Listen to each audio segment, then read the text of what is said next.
भाषा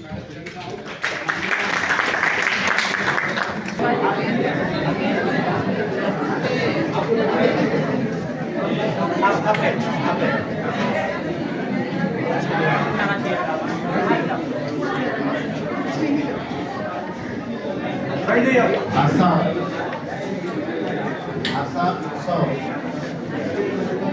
भारतीय भाषा उत्सव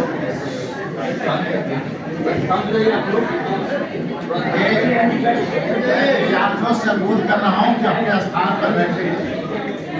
दरअसल उत्सव, किसी भी उत्सव का यह एक आरंभिक चरण होता है जिसमें हम लोग पुष्पगुच्छ, उत्तरी और प्रसाद उद्बोधन करते हैं। लेकिन जो इसका अंतर्वस्तु है बातचीत का, विचार विमर्श का, वो बेहद जरूरी है। अब कोई भी उत्सव मनाए और उसके जो अंतर्वस्तु है, उसकी पहचानगी है, उससे अपरिचित हो, तो ये चीज जो है वो महत्वपूर्ण इवेंट मैनेजमेंट जैसा लगेगा। जैसे आप किसी शादी समारोह करें और सदिये ना हो, खाना पीना हो, भजन कीर्तन हो, काम ना हो, तो मूल काम तो यह है कि इस पर हम लोग विचार विमर्श करें। और मैं आपका ध्यान आकृष्ट करना चाहता हूं, जब तक हमारे अध्यक्ष और मार्गदर्शक नहीं आ जाते हैं, तब तक मैं एक दो बातें आपसे निवेदित करना चाहता हूं। पहली बात तो ये कि भारत एक बहुभाषी देश है, ये बार बार याद रखना चाहिए। भारत का स्वरूप अपने आप में विविधतापूर्ण है। वो भाषा, संस्कृत, पहनावा, खान पान हर स्तर पर है और भाषा के स्तर पर सर्वाधिक है। ये बात ध्यान रखनी चाहिए। जैसे मुहावरे में कहा जाता है कि कोस कोस पर पानी बदले चार कोस कोस पर पानी बदले चार कोस पर पानी।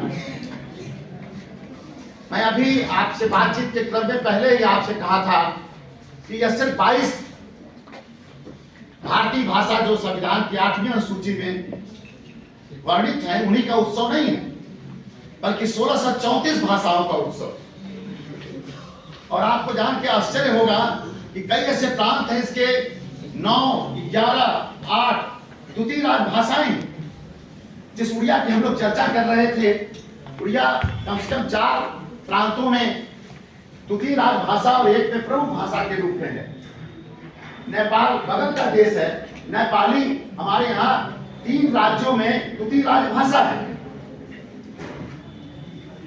आज जिसे हम हास्य का समाज कहते हैं, उसमें एक पूरा का पूरा आदिवासी समूह है। और वो आदिवासी समूह, ध्यान रखिएगा, वो नागालैंड से लेकर के और बस्तर तक के बहुत सारा फर्क है, ढेर सारी भाषाएं। तो इन भाषाओं के साहित्य से जुड़ना, उन्हें समझना और जानना बेहद जरूरी है आज के दौर में। और मैं आपसे बताना चाहता हूं कि पहला जो एक भारतीय भाषाओं का स्वरूप उभर कर आता है, हिंदी के विद्यार्थी और पत्रकारिता के विद्यार्थी इससे वही परिचित होंगे, वह है भक्ति आंदोलन।